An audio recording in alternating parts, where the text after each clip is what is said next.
Hello, everyone, and welcome to Finding Our Strength, Women's Voices, Our Topics.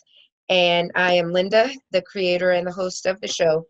And this is our very first show. And I want to just briefly introduce the show.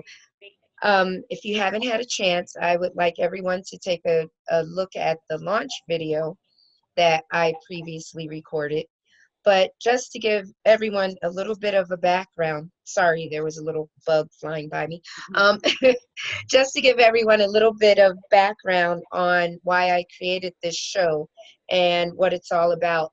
I felt the need to give women a chance to find their strength and to find their voice.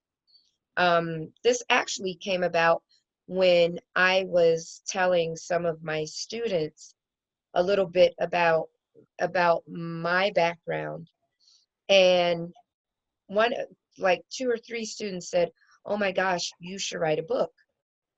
And so I really thought about that, and it really made me see that stories need to be told, Mhm. stories from everyday women, because we see a lot of celebrities that tell their stories and always talk about how strong they are and the things that they've endured.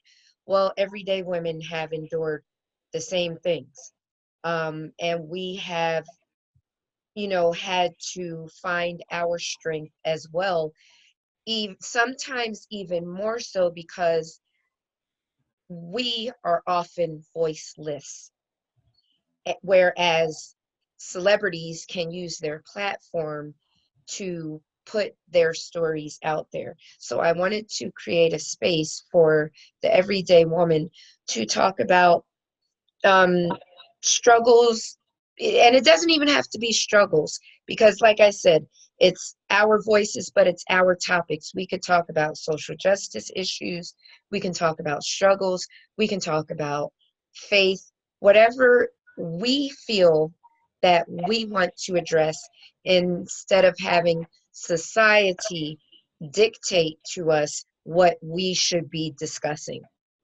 So that was the purpose of creating this show. And so um, as I move forward, I'm hoping that more and more women would want to connect with me and be a guest on the show. So just like my friend Tracey here. So I want to introduce Tracey.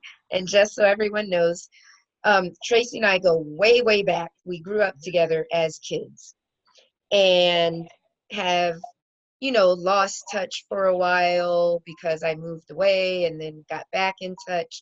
So I'm really trying to stay connected to my women friends, and especially those that have these amazing stories to tell.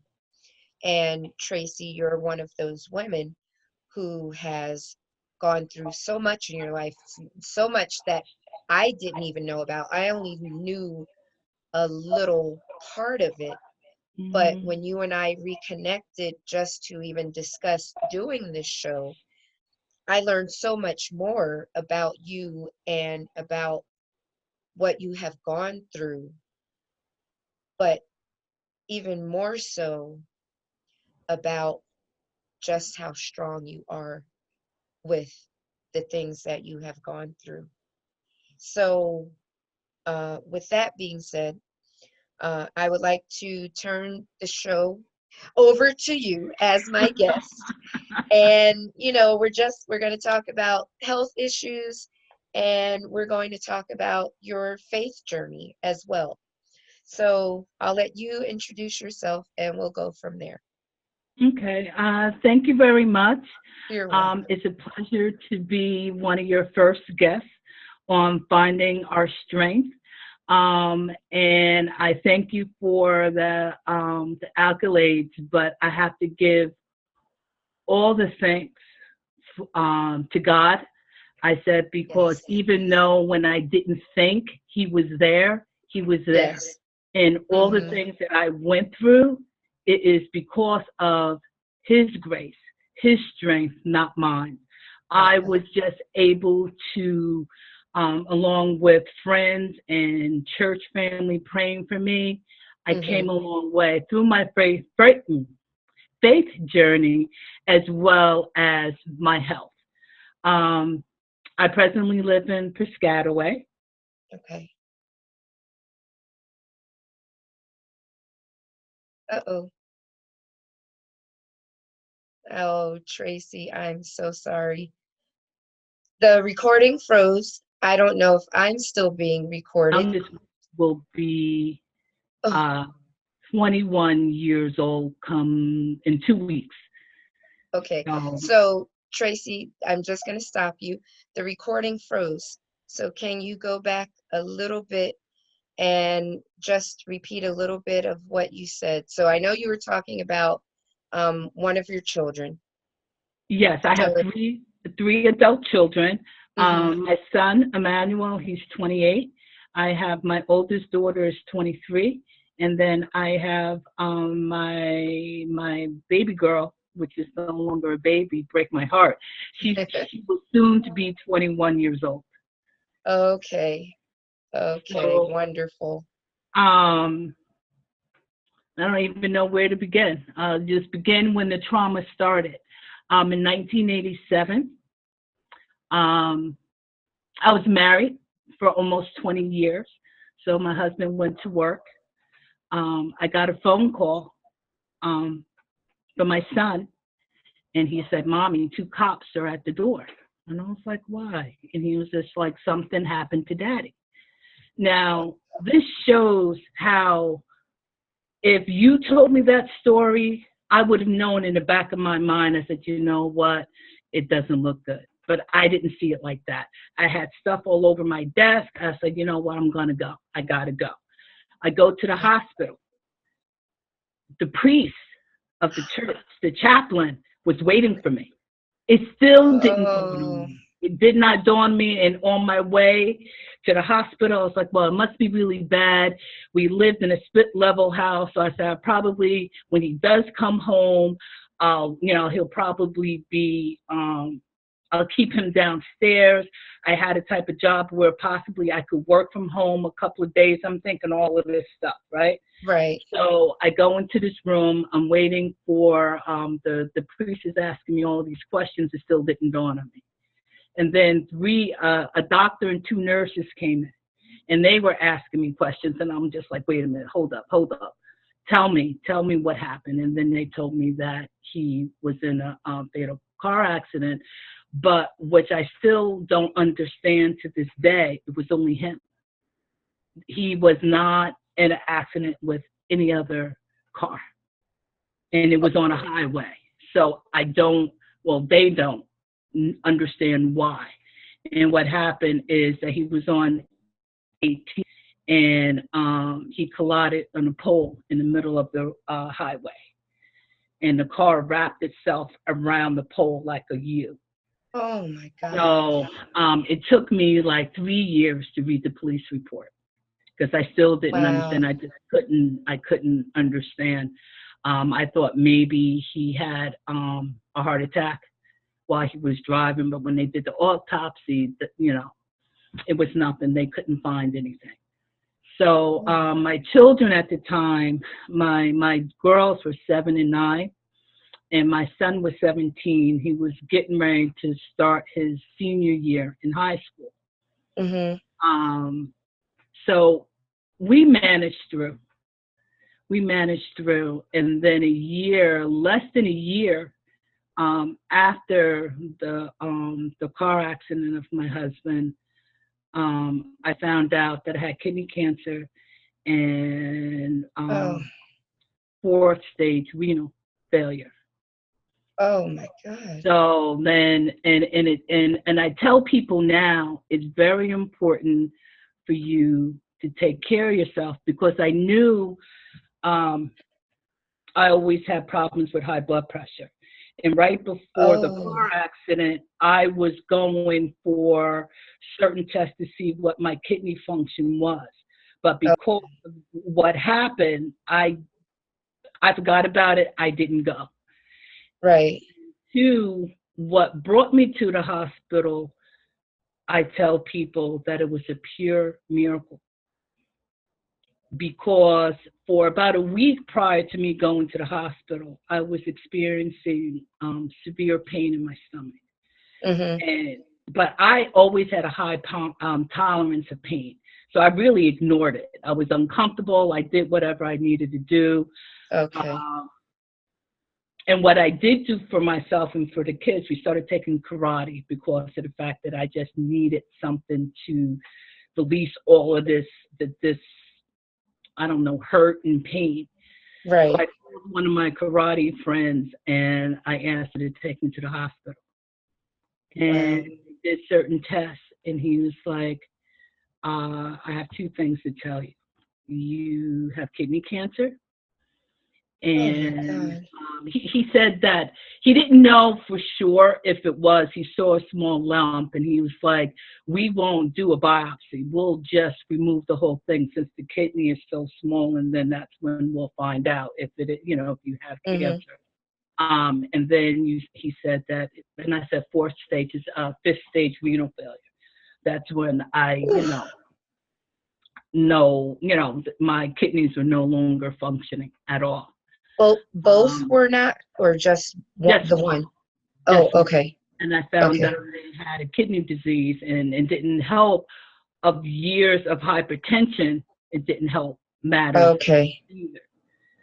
So then they removed the kidney, found out it was kidney cancer, and they asked me if I wanted to do chemo. And I was like, well, do I have to?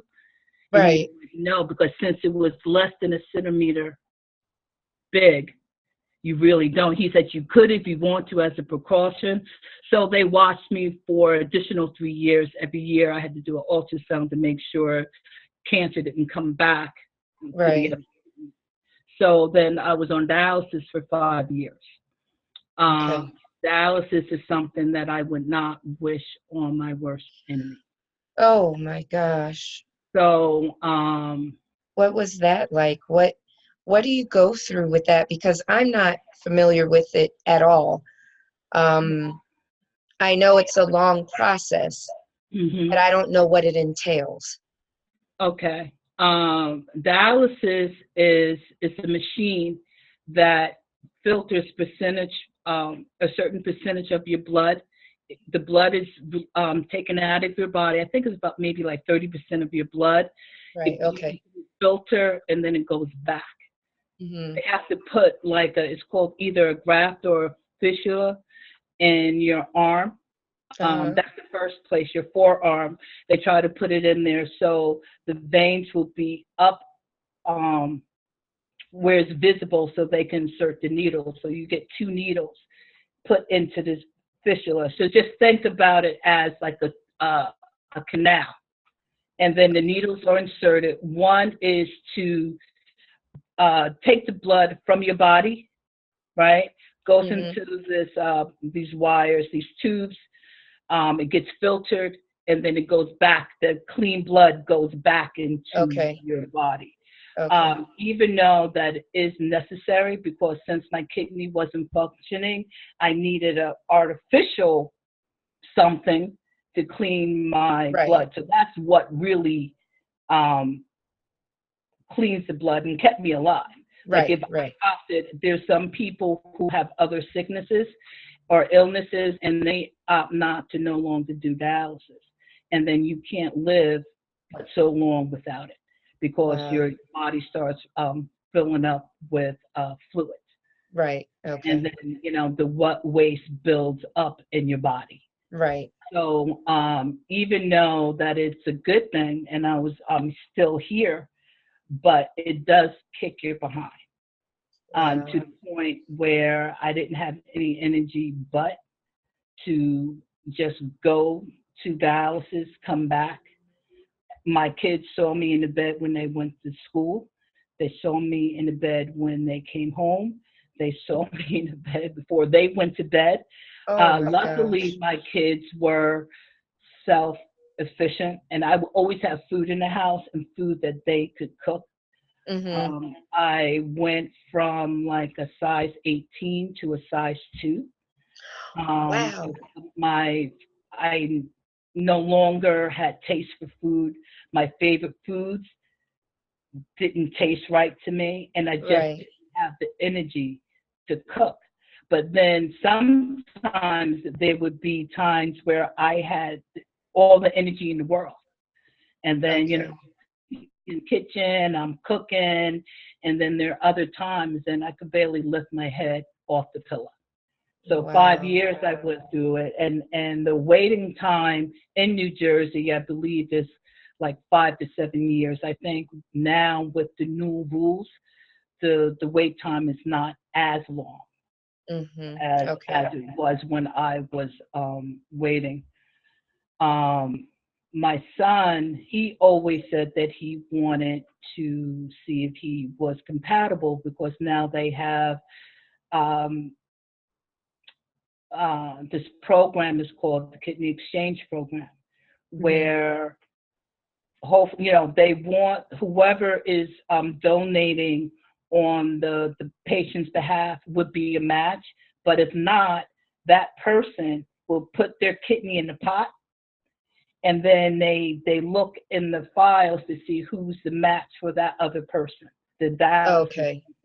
So I know, like, I had my kidney transplant done at St. Barnabas Hospital in Livingston, New Mm-hmm. Jersey, and they have done at the time when I was doing, I think the most they had was like 25 couples where the kidneys were going all over the place, and the person doesn't have to be in New Jersey. They could take Okay. the kidney and ship it over to another state or whatever. So it's a beautiful thing, because possibly um, if my son wasn't willing to do that, then I'd probably still be on dialysis. So I'm very Oh, okay. grateful. And So they put, mhm. I'm sorry. So they pushed you up on the list because he was willing to donate his. Is that, am Right, I understanding? exactly. Well, it's Okay. not like because I was on the list for cadaver. Oh, I see. Okay. But this Gotcha. was a living kidney donation, and a living kidney donation is lasts longer too. That's one of the benefits. Okay. Okay, so he was an exact match. I could have taken his, and then they would have pumped me with medication so that my body would receive his. And I Right. said I really didn't want to do that because there was more chance for it to reject. So I Right. said I Okay. would just wait. But luckily, there was another couple, a husband and wife. The wife was in need of a kidney, and the husband was willing to donate. So Emmanuel gave to her, and her husband gave to me.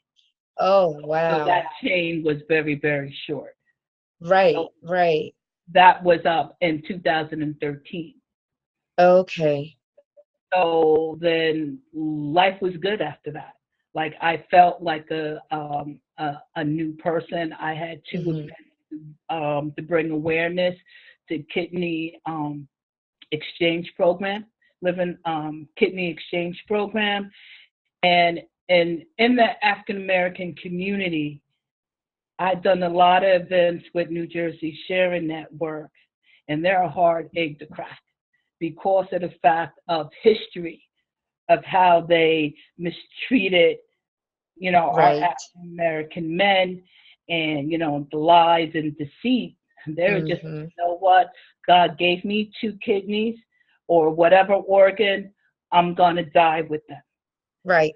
So Right. my thing is, I'm not very active with New Jersey Sharing Network now, but I try to tell people, you know what? Why don't you consider the living organ exchange?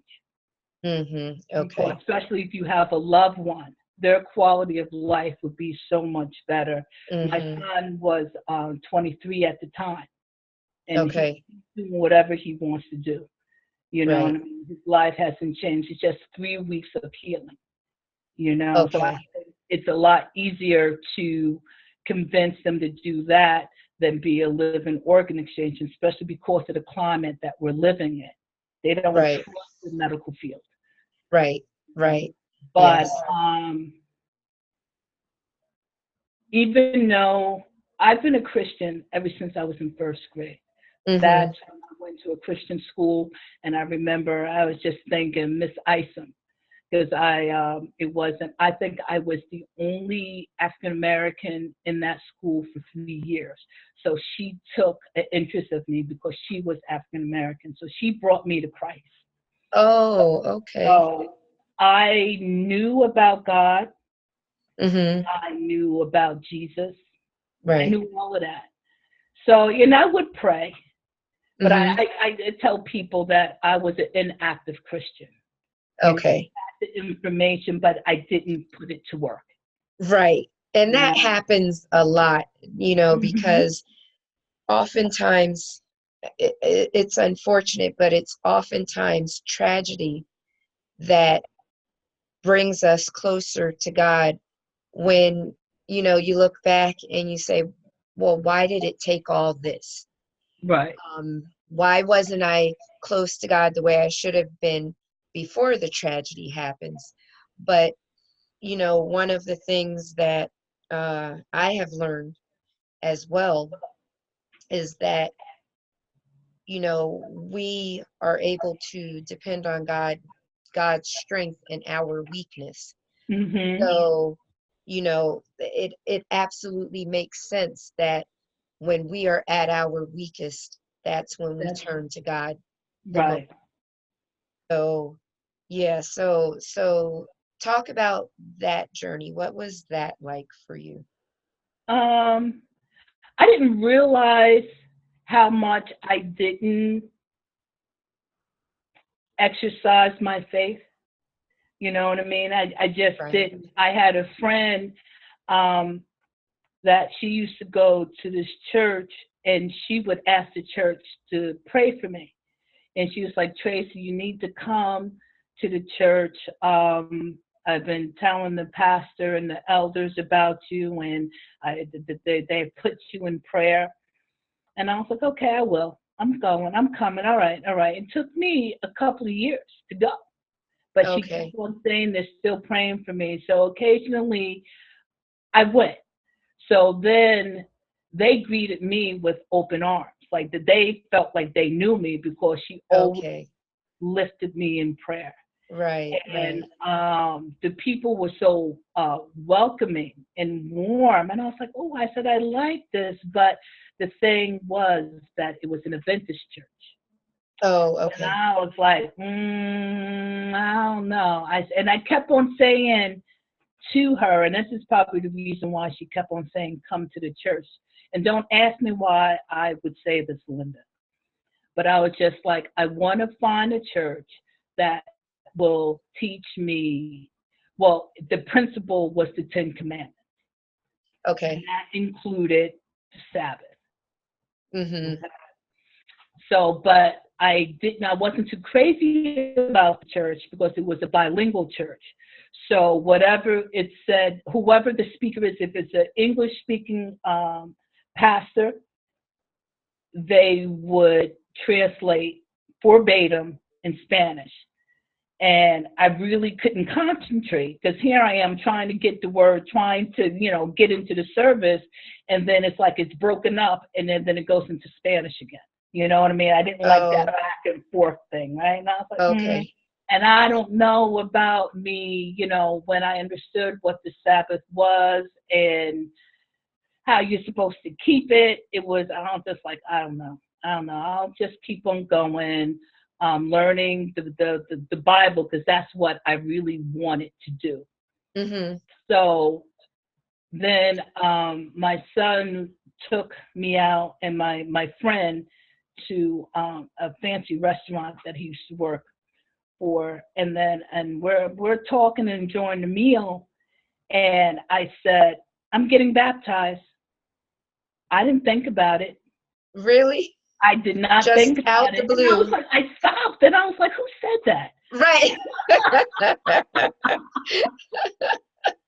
And I was like, I guess the Holy Spirit is telling me I'm getting baptized. Right. So that was 3 years ago that I got Okay. baptized once again. It's not like I never been baptized before, Right. Right. but I probably, God was like, what, you need to get And under that water, girl. Go get yeah, reborn right. And you were baptized in that church, in right? that church. The Exactly. Seventh-day Adventist church that Advantage. you just said you didn't like. Yeah. Okay. And you know See what? how God works? And you know what? I love the church. I love the people or whatever. I have grown so much. Even after I got baptized, it might have been before I got baptized. I was just, I just felt broken. I was Mm. during my dialysis and maybe the first year or two after I had the kidney transplant, I was going in and out of the hospital, especially during Oh, my dialysis time. I would literally be in the hospital like every other month, and I would stay like a week. So oh, it wasn't wow. like, oh, you know what, your blood pressure's high, go home, take this or whatever. It was just like, it was horrible. And I just felt like broken. I got tired of being sick all the time. I was going through some financial issues or whatever. Mm-hmm. And once again, my friend Stacy, she said, why don't you, she had the elders and the pastor pray over me. Okay. Um, and from that day forward, I guess it lifted my spirits. And even though through adversity, I know that God will provide. Like I might Right. not have any food in my refrigerator. I don't worry about it because I know He's going to provide one way Right. or the other. Right. Those concerns I don't doesn't affect me anymore because of the Mm-hmm. fact that I know who my Father is. I know what He says is true. I hold on to His promises. Not Right. saying that there are times where I might waver a little bit and I cry out to Him, but I'm stronger now. It's just I can, like before, I would be scared to tell people about God and what He has done for me. But sometimes your testimony is the best testimony. No, yeah. Your testimony is the best testimony to bring somebody to the church because somebody Right.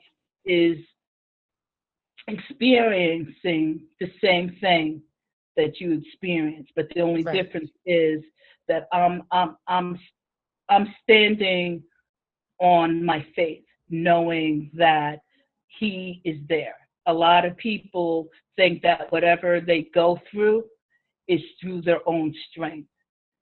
Like, Right. I told my nephew, he's doing very well for himself or whatever. And I was like, I'm very proud of you, but you need to recognize why you are where you are. It's not Mm-hmm. just by any fluke. Yes, you studied hard, but it's through His grace that you have Right. what you have. And people take advantage of that. People Right. take advantage of their health. I remember Right. when my nephrologist, he was telling me what's going to happen until I pass. I'm sorry. When you're on dialysis, and some people stop urinating, right? And Oh, I'm sitting here because I don't know like the technical stuff, right. but Right. some people just one woman she was on dialysis for 10 years and she was peeing like a trooper. You know what I mean? And Wow. it's probably TMI and probably the listeners like, why is she talking about urination? I am talking about that is because people take that for granted. They think that that's a bodily function. You should be able to do it. But when he told me that, I started crying like a baby. And he's looking at me, Wow. just like, Tracy, what's wrong with you? And I was just like, I want to be able to pee on my own. It's my Right. pee. Right. Right. But people take so much for granted until they no longer have it. Have it. Then Right. they wish that they had it. Right, So right. when I was on dialysis and going through what I was going through, um, I always said that there's always someone worse off than myself. Right. So I'm able to drive myself to work. Mm-hmm. I mean, to dialysis. Two You know dialysis, what I right. mean? So I'm grateful for that. So I think that that was my I guess my my beginning journey of appreciating what I have Mm-hmm. and just appreciating life more. And it's Mm-hmm. unfortunate that sometimes bad things have to happen for somebody to see the other side of it. You Right. know, I wish the things that happened to me didn't happen, but in a way that I'm glad that it did because I wouldn't have the faith that I have. Right. You know what I mean? Right. I wouldn't be able to give my testimony and Right. to learn more about God. I'm very active in the church. Um, Mm-hmm. Now I probably spend more time in church than I do in my own home. And I never thought that I would be like that. I've grown up with people who have spent all day in church, and I'm saying to myself, Right. how can they do that? I don't Right. want, Right. but I want to serve God, and however I can serve, and you don't look at what everybody else is doing because Right. you know that you have people who come to church, worship, and then they go. Mm-hmm. And then I don't look like, well, I'm doing like so much and they're not doing that because of the fact that the things that I'm doing is not because I'm looking for accolades. I'm Right. doing it to serve my God in heaven. You Right. know? So if when people and people don't realize that when they get baptized, they're accepting the call of Christ. Right. And and he said that, you know what, be fishers of men. You know, Exactly. spread the word that you know Mm-hmm. who I am, and I'm gonna come back soon. And Right. my prayer for myself and for my children and my family is that I ask him to change my heart so that I could be prepared. So when he comes, so that I can't have any excuses as to why I didn't do what he asked me to do. Right. Right. You know, and people don't realize that he's coming sooner than later. So it's time for us to get right, and that it is a blessing that most of the time now, I just found out like maybe 2 years ago, I have this, it's called complex migraines. Mm-hmm. I don't get headaches. I don't get like that, the migraine, the headache migraine. Uh-huh. I get stroke-like symptoms. So Oh when that no. happens, it just like disorientates me a Uh-huh. little bit. Well, I shouldn't say a little bit, a lot. Um, and it takes a lot out of me. Like when it first start hitting me, it would exhaust me, and I would sleep all day.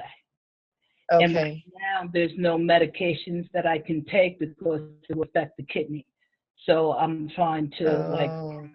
and now it's at a standstill. But I had one last month that hit me really hard. But Mm-hmm. because I'm determined not to allow the illness to get me down, like I can still function, but it takes a lot. It Right. takes a lot. Okay. Do you Not know what one to triggers it? no, I'm going to be going to like a migraine center Specialist? soon. Okay. Yeah, because I don't know, because I'm working part time now, and then even though that the episodes stop, I have like a residue effect where I think slower. I don't think on my, Oh, and then I'm more prone to have those little mistakes that shouldn't happen. You know what I mean? okay. So I do have Mm-hmm. to get that looked at, but I still said that when I'm breathing and I'll keep on moving.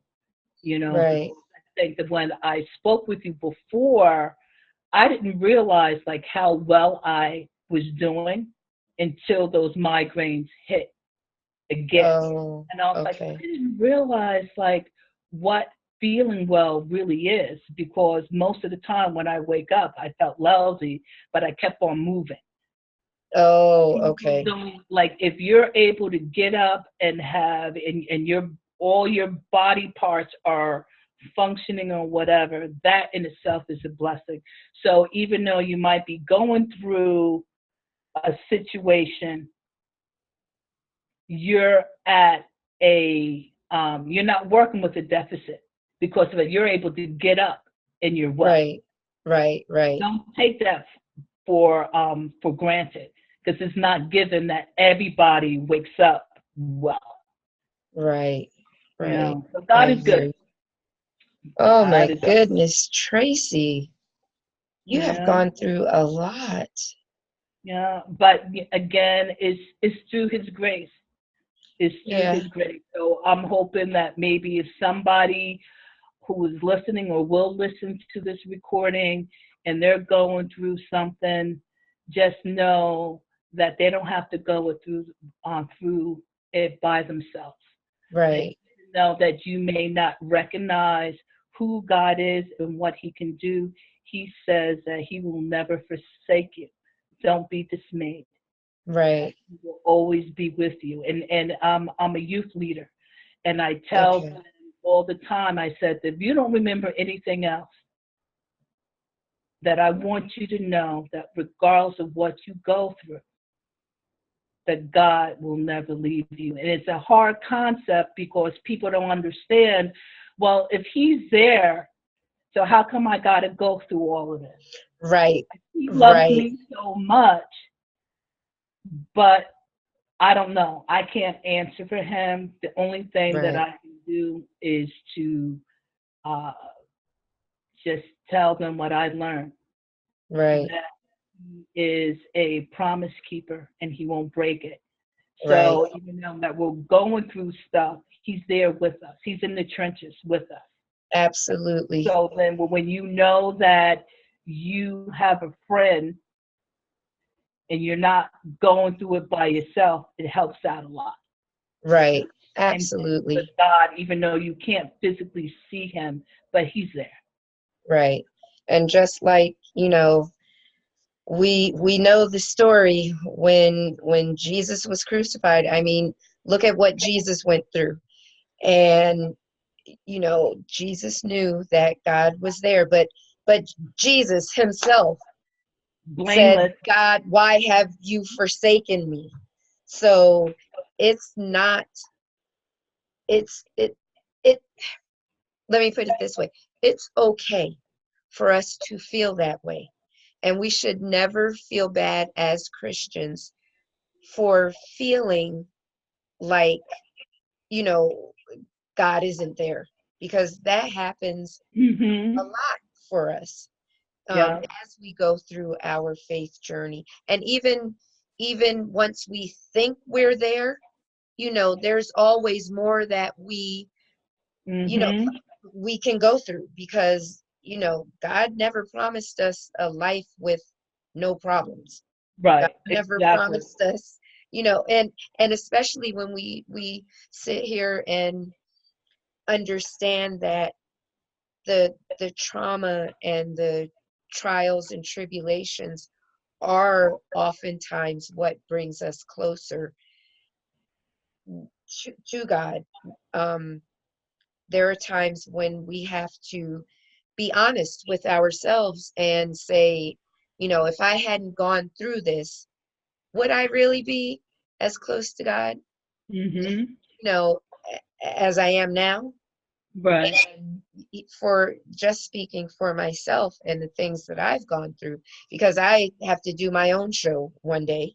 I might have to do a couple of shows, because I have gone through a lot of things, not with my health, but with a lot of family dysfunction.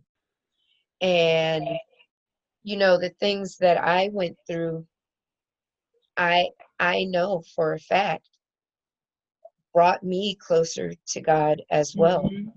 And, you know, I wouldn't I know I wouldn't have turned to God the way that I did Mhm. had I not gone through all the many different things that I've gone through. So I completely hear you.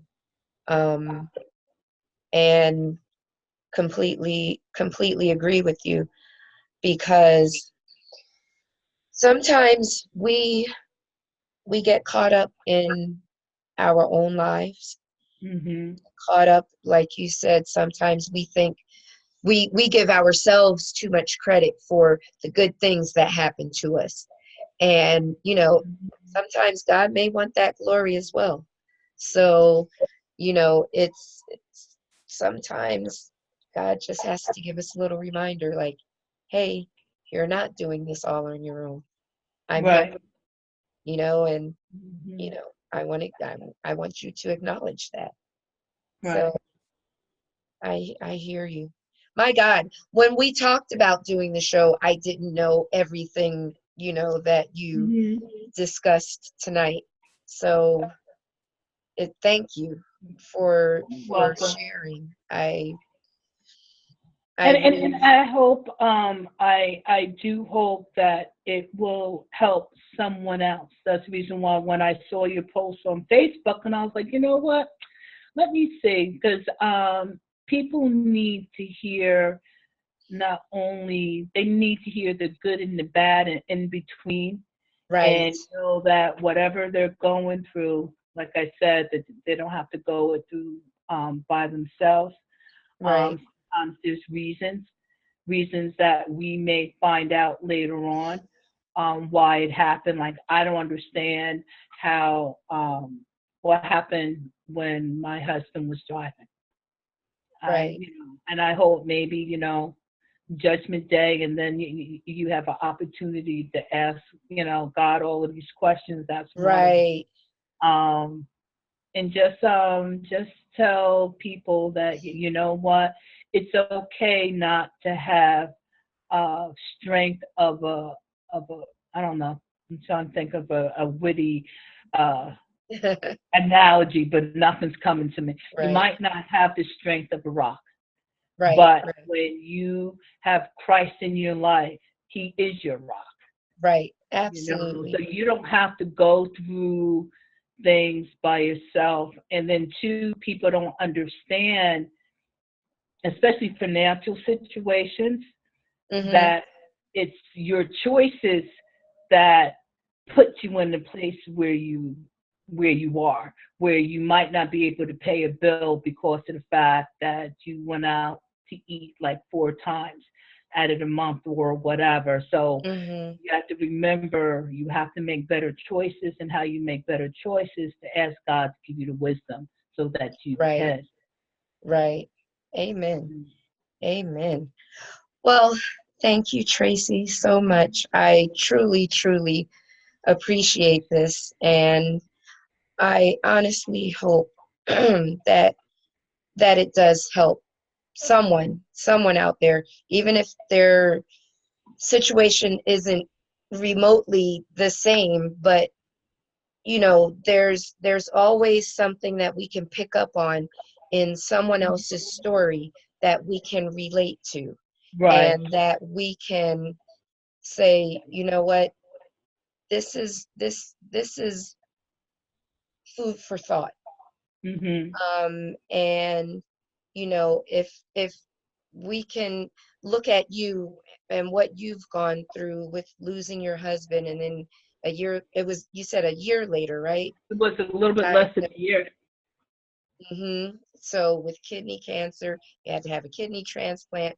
Then you have these almost, you said almost stroke like migraines. Mhm. And I I I mean, I'm like at a loss for words with health.